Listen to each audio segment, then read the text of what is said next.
Welcome to the Dupin Files. We now unseal a romantic vow that turned into a life sentence.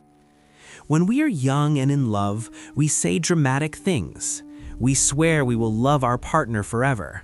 We say, "I am yours until death." We treat these words as poetry.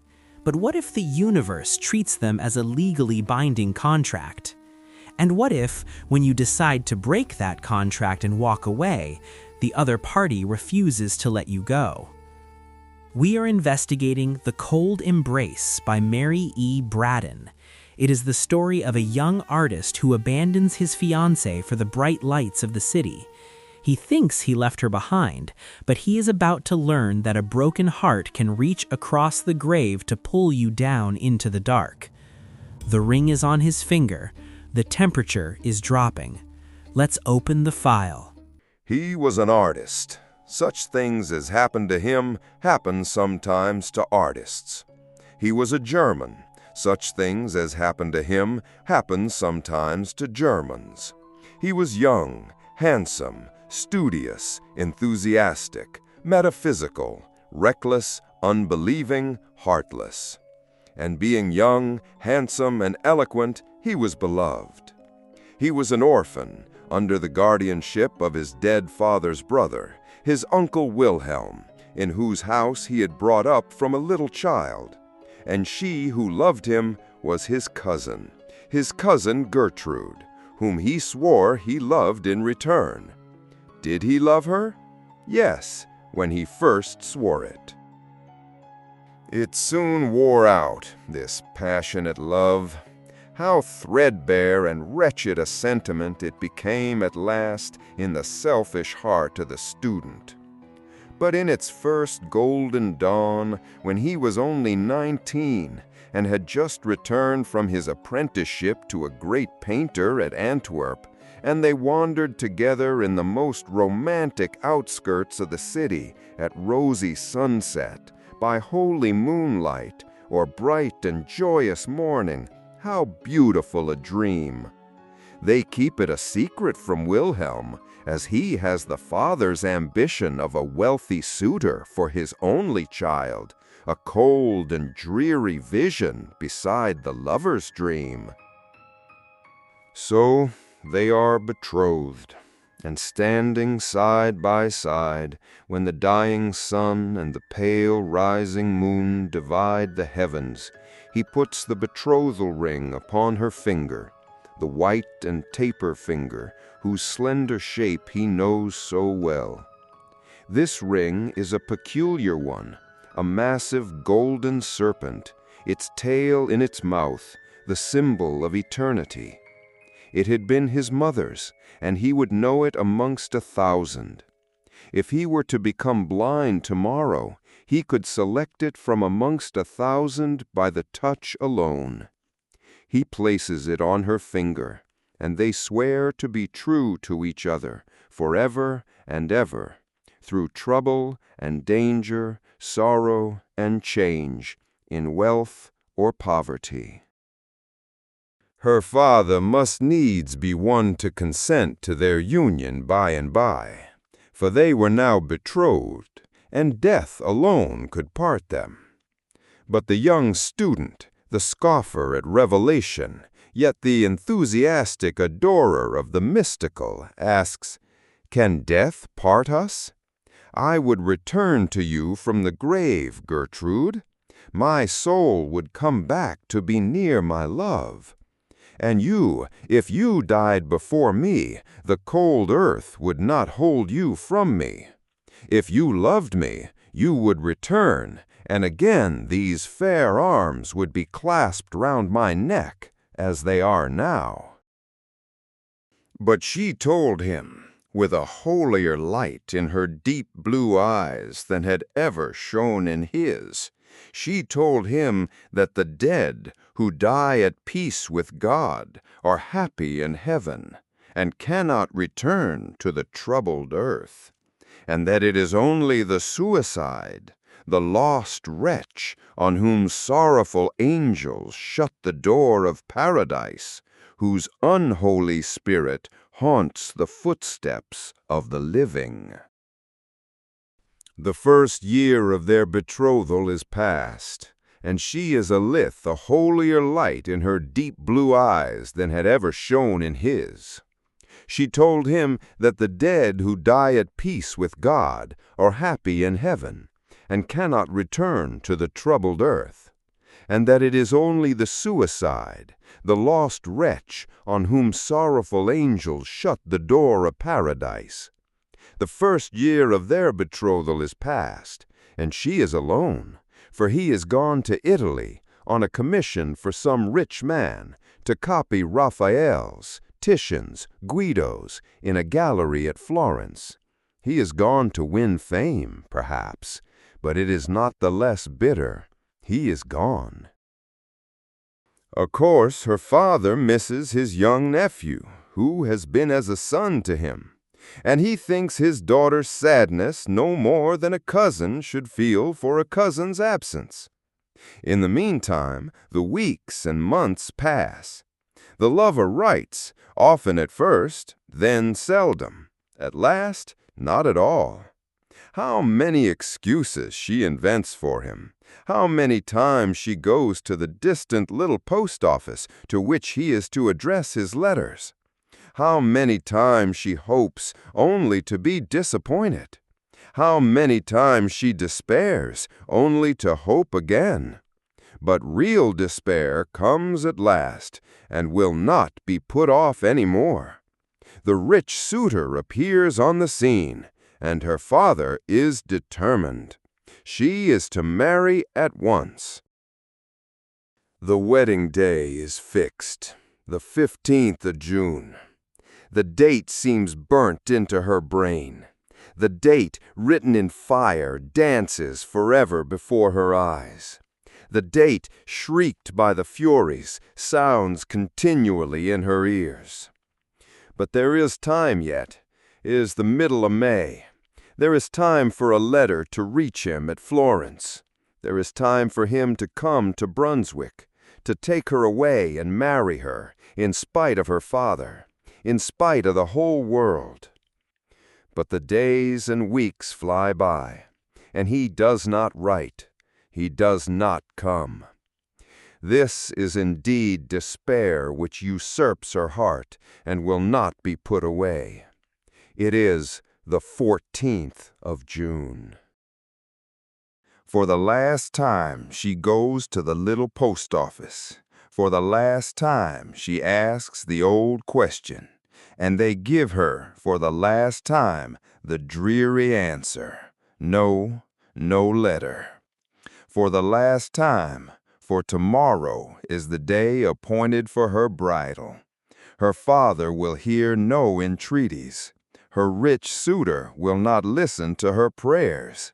They will not be put off a day, an hour.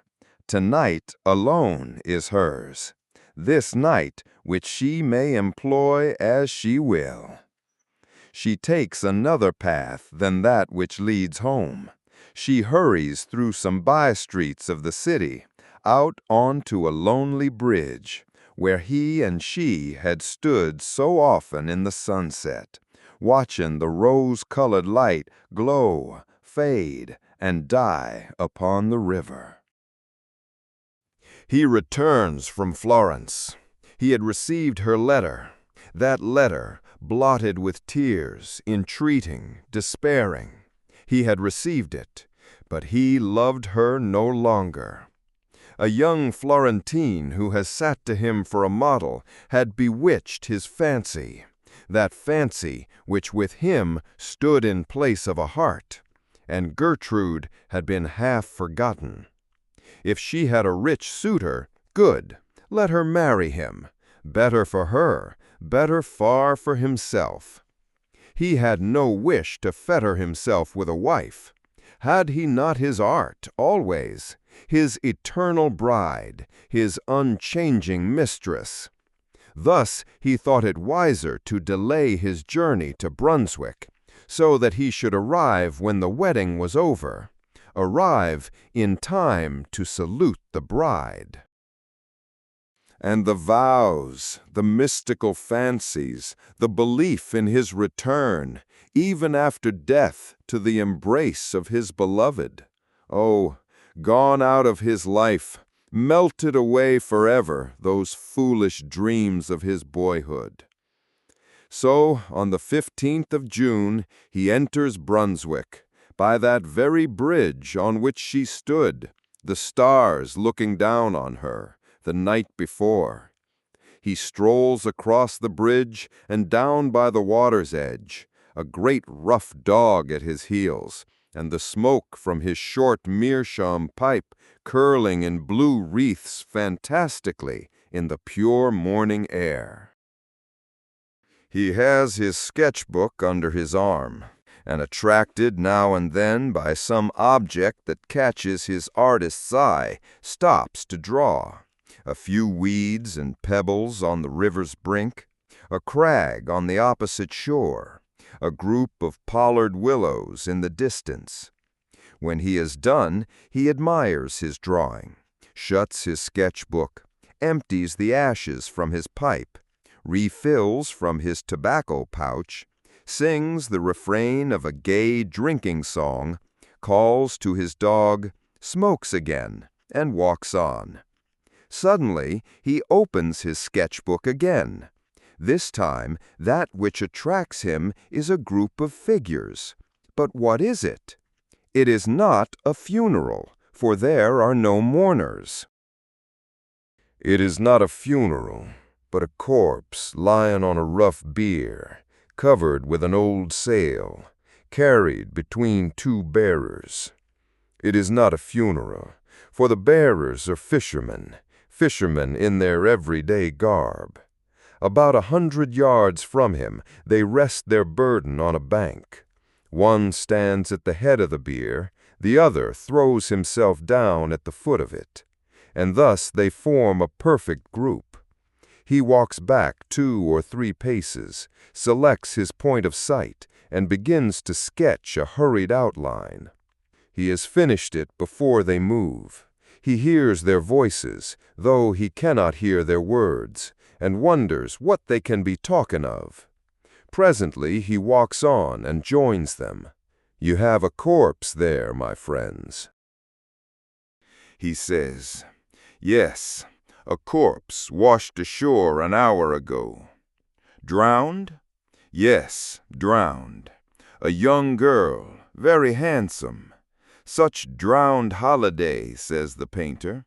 And then he stands for a little while, idly smoking and meditating, looking at the sharp outline of the corpse and the stiff folds of the rough canvas covering. Life is such a golden holiday for him, young, ambitious, clever, that it seems as though sorrow and death could have no part in his destiny. At last he says that as this poor suicide is so handsome, he should like to make a sketch of her. He gives the fishermen some money, and they offer to remove the sailcloth that covers her features. No, he will do it himself. He lifts the rough, coarse, wet canvas from her face. What face? The face that shone on the dreams of his foolish boyhood, the face which once was the light of his uncle's home, his cousin Gertrude, his betrothed. He sees, as in one glance, while he draws one breath, the rigid features, the marble arms, the hands crossed on the cold bosom, and on the third finger of the left hand, the ring which had been his mother's, the golden serpent, the ring which, if he were to become blind, he could select from 1,000 others by the touch alone. But he is a genius and a metaphysician. Grief, true grief, is not for such as he. His first thought is flight. Flight anywhere out of that accursed city, anywhere far from the brink of that hideous river, anywhere away from remorse, anywhere to forget. He is miles on the road that leads away from Brunswick before he knows that he has walked a step. It is only when his dog lies down panting at his feet that he feels how exhausted he is himself and sits down upon a bank to rest. How the landscape spins round and round before his dazzled eyes, while his morning sketch of the two fishermen and the canvas-covered beer glares redly at him out of the twilight. At last, after sitting a long time by the roadside, idly playing with his dog, idly smoking, idly lounging, looking as any idle, light-hearted traveling student might look, yet all the while acting over that morning scene in his burning brain 100 times a minute. At last he grows a little more composed, and tries presently to think of himself as he is, apart from his cousin's suicide. Apart from that, he was no worse off than he was yesterday. His genius was not gone. The money he had earned at Florence still lined his pocketbook. He was his own master, free to go whither he would. And while he sits on the roadside, trying to separate himself from the scene of that morning, trying to put away the image of the corpse covered with the damp canvas sail, trying to think of what he should do next, where he should go, to be farthest away from Brunswick and remorse, the old diligence comes rumbling and jingling along. He remembers it. It goes from Brunswick to Aix-la-Chapelle. He whistles to his dog, shouts to the postilion to stop, and springs into the coupé. During the whole evening, through the long night, though he does not once close his eyes, he never speaks a word. But when morning dawns, and the other passengers awake and begin to talk to each other, he joins in the conversation. He tells them that he is an artist, that he is going to Cologne and to Antwerp to copy Rubens's and the great picture by Quentin Matsys in the museum. He remembered afterwards that he talked and laughed boisterously, and that when he was talking and laughing loudest, a passenger, older and graver than the rest, opened the window near him and told him to put his head out. He remembered the fresh air blowing in his face, the singing of the birds in his ears, and the flat fields and roadside reeling before his eyes. He remembered this, and then falling in a lifeless heap on the floor of the diligence. It is a fever that keeps him for 6 long weeks on a bed at a hotel in Aix-la-Chapelle. He gets well, and, accompanied by his dog, starts on foot for Cologne. By this time he is his former self once more. Again the blue smoke from his short meerschaum curls upwards in the morning air. Again he sings some university drinking song. Again stops here and there, meditating and sketching. He is happy, and has forgotten his cousin, and so on to Cologne. It is by the great cathedral he's standing, with his dog at his side. It is night. The bells have just chimed the hour, and the clocks are striking 11. The moonlight shines full upon the magnificent pile, over which the artist's eye wanders, absorbed in the beauty of form. He is not thinking of his drowned cousin, for he has forgotten her, and is happy. Suddenly, something from behind him puts 2 cold arms round his neck and clasps its hands on his breast. And yet there is no one behind him, for on the flags bathed in the broad moonlight there are only 2 shadows, his own and his dog's. He turns quickly round. There is no one, nothing to be seen in the broad square but himself and his dog, and though he feels, he cannot see the cold arms clasped round his neck. It is not ghostly, this embrace, for it is palpable to the touch. It cannot be real, for it is invisible. He tries to throw off the cold caress. He clasps the hands in his own to tear them asunder and to cast them off his neck. He can feel the long, delicate fingers cold and wet beneath his touch, and on the third finger of the left hand he can feel the ring which was his mother's, the golden serpent, the ring which he has always said he would know among 1,000 by the touch alone. He knows it now. His dead cousin's cold arms around his neck. His dead cousin's wet hands are clasped upon his breast. He asks himself if he is mad. "Up, Leo," he shouts. "Up, up, boy!" And the Newfoundland leaps to his shoulders. The dog's paws are on the dead hands, and the animal utters a terrific howl and springs away from his master. The student stands in the moonlight, the dead arms around his neck, and the dog at a little distance, moaning piteously. Presently a watchman, alarmed by the howling of the dog, comes into the square to see what is wrong. In a breath, the cold arms are gone.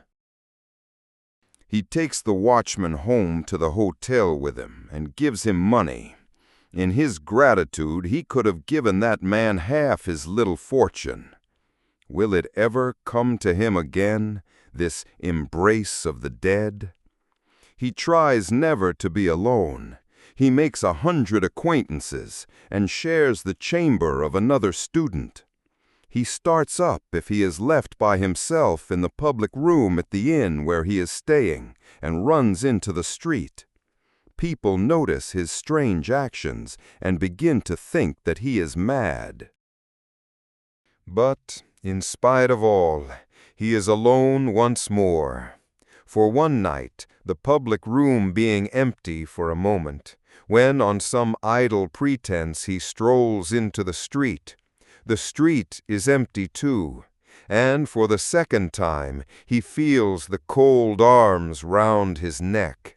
And for the second time, when he calls his dog, the animal slinks away from him with a piteous howl. After this, he leaves Cologne, still traveling on foot, of necessity now, for his money is getting low. He joins traveling hawkers. He walks side by side with laborers. He talks to every foot passenger he falls in with, and tries from morning till night to get company on the road. At night, he sleeps by the fire in the kitchen of the inn at which he stops. But do what he will, he is often alone, and it is now a common thing for him to feel the cold arms around his neck. Many months have passed since his cousin's death. Autumn, winter, early spring. His money is nearly gone. His health is utterly broken. He is the shadow of his former self, and he is getting near to Paris. He will reach that city at the time of the Carnival. To this he looks forward. In Paris, in Carnival time, he never, surely, be alone. Never feel that deadly caress. He may even recover his lost gaiety, his lost health, once more resume his profession, once more earn fame and money by his art. How hard he tries to get over the distance that divides him from Paris, while day by day he grows weaker and his step slower and more heavy. But there is an end at last. The long, dreary roads are past. This is Paris, which he enters for the first time. Paris, of which he has dreamed so much. Paris, whose million voices are to exorcise his phantom. To him tonight, Paris seems one vast chaos of lights, music, and confusion. lights which dance before his eyes and will not be still, music that rings in his ears and deafens him, confusion which makes his head whirl round and round. But, in spite of all, he finds the opera house where there is a masked ball. He has enough money left to buy a ticket of admission and to hire a domino to throw over his shabby dress. It seems only a moment after his entering the gates of Paris that he is in the very midst of all the wild gaiety of the opera house ball. No more darkness, no more loneliness, but a mad crowd shouting and dancing, and a lovely debardeuse hanging on his arm. The boisterous gaiety he feels surely is his old light-heartedness come back. He hears the people round him talking of the outrageous conduct of some drunken student, and it is to him they point when they say this to him, who has not moistened his lips since yesterday at noon, for even now he will not drink. Though his lips are parched and his throat burning, he cannot drink. His voice is thick and hoarse, and his utterance indistinct.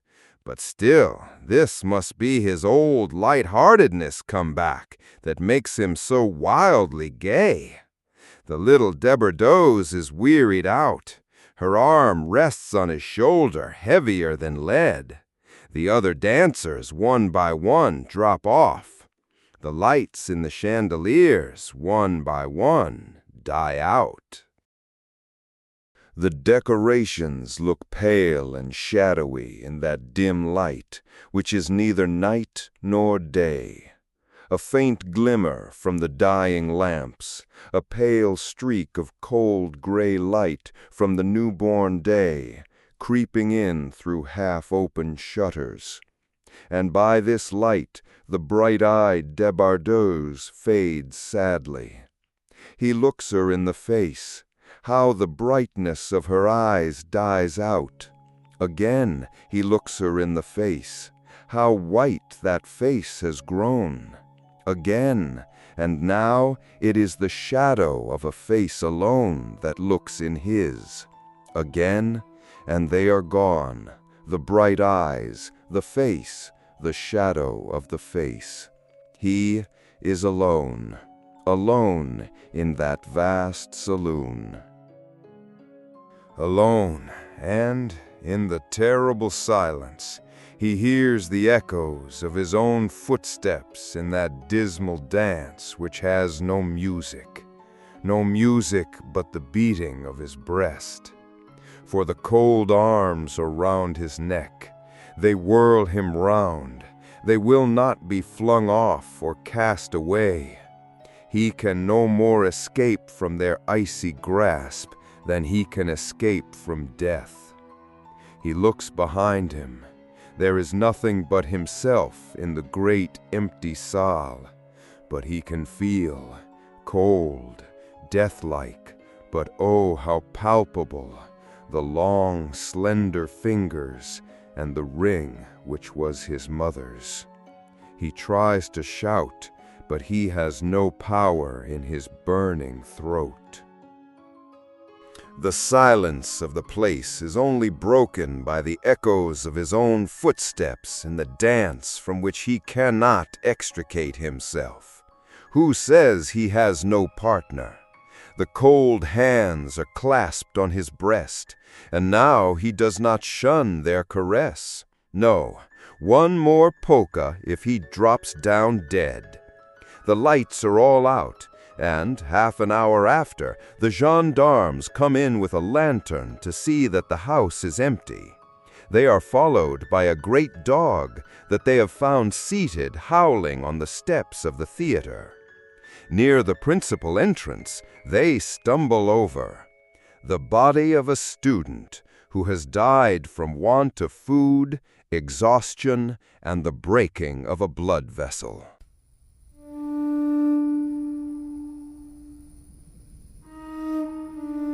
That is the sound of a promise being collected in full. The Cold Embrace is a perfect example of Victorian horror. Mary E. Braddon doesn't give us a ghost that rattles chains or throws objects. She gives us a ghost that uses affection as a weapon. Let's perform an autopsy on this toxic relationship. The tactile haunting. We have to talk about the mechanics of the monster. Most ghosts are visual. You see a pale figure at the end of the hall, but the ghost of Gertrude is tactile. The protagonist never actually sees her, he only feels her. He feels two cold, heavy, wet arms wrap around his neck. This is a masterstroke of psychological horror. By making the haunting an embrace, Braddon corrupts a gesture of love and turns it into a suffocating trap. The protagonist cannot sleep, he cannot kiss another woman, he cannot even breathe without feeling the freezing weight of the corpse he created. The ghost doesn't stab him, she just hugs him until his mind breaks. The narcissism of the artist. Let's analyze the suspect. The young German student is the classic narcissist. He pledges eternal love to Gertrude, but the moment he goes to Paris and Italy, he forgets her. He is distracted by art, society, and other women. He justifies his betrayal by telling himself he is destined for greatness, and she was just a childish infatuation. He views himself as the main character and Gertrude as an NPC, non-player character, who will just pause her life until he returns. The haunting is the physical manifestation of his suppressed guilt. He knew she would die of a broken heart. The cold embrace is his own conscience wrapping its hands around his throat, refusing to let him enjoy the life he stole from her. Literal ghosting.